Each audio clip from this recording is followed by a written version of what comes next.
All right, so one little theory or myth that I want to kind of just bust is this whole idea of the starving artist.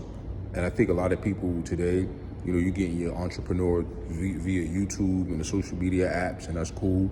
And I guess you guys feel like you in the same boat as, let's say, a Spike Lee was in the early 80s.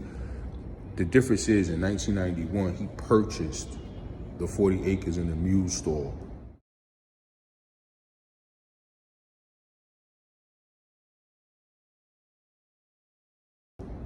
So he owns that. That's 1991. Okay, so his first movies came out in 84. So 84 to 91. By 91, he had already owned a piece of property. Spike Lee beat y'all to the punch, if you will. Filmmakers in 1971, 1981 weren't buying property, and they were not an A-list director. I mean, Spike at this time in 91 was still a guy you would go, what movie he made? And if you weren't black, you didn't know anything about Spike, because, even black folk didn't know much about She's Gotta Have It, but School Days, everybody knew. And this was the 80s, so the soundtrack, and, Doing the Butt and all that blew up, and it was a game changer. And that's another thing. Spike jumped quickly into merging his music, his movie making abilities with his love of music and musicals. So the music video was right on time, and he jumped right in on that. So I know these days the big thing is to sit up here and hoot and holler about being independent, and you don't need. First of all, if YouTube decides to do something, what are you gonna do? So I'm just throwing that out there. All I'm saying is that if y'all still thinking that we as filmmakers are dumb for going a route that we're going, and we should just do it like YouTube, I'm gonna school y'all why y'all wrong.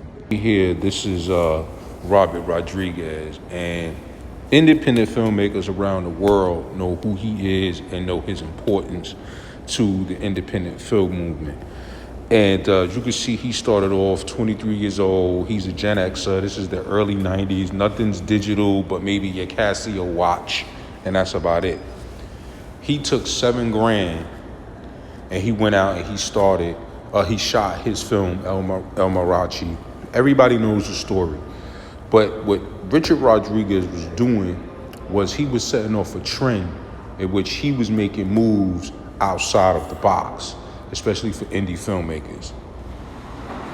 So what makes Robert Rodriguez different was he came of age when basically the totality of the film industry was pretty much which was pretty much at his, I won't say fingertips, but within his grasp. Now, what do I mean?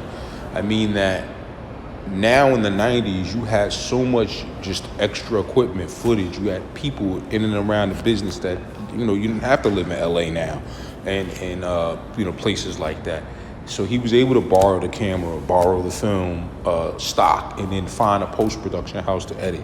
And he did all of this for $7,000. This set off a streak, as you could see how it ended, or how it's going, by building a studio in Austin. And anyone who's been following not only Robert Rodriguez, but the whole Austin film scene, the whole Austin creative cultural scene, we're not shocked by any of this. So once again, Robert Rodriguez was the head of the game as far as being an entrepreneur.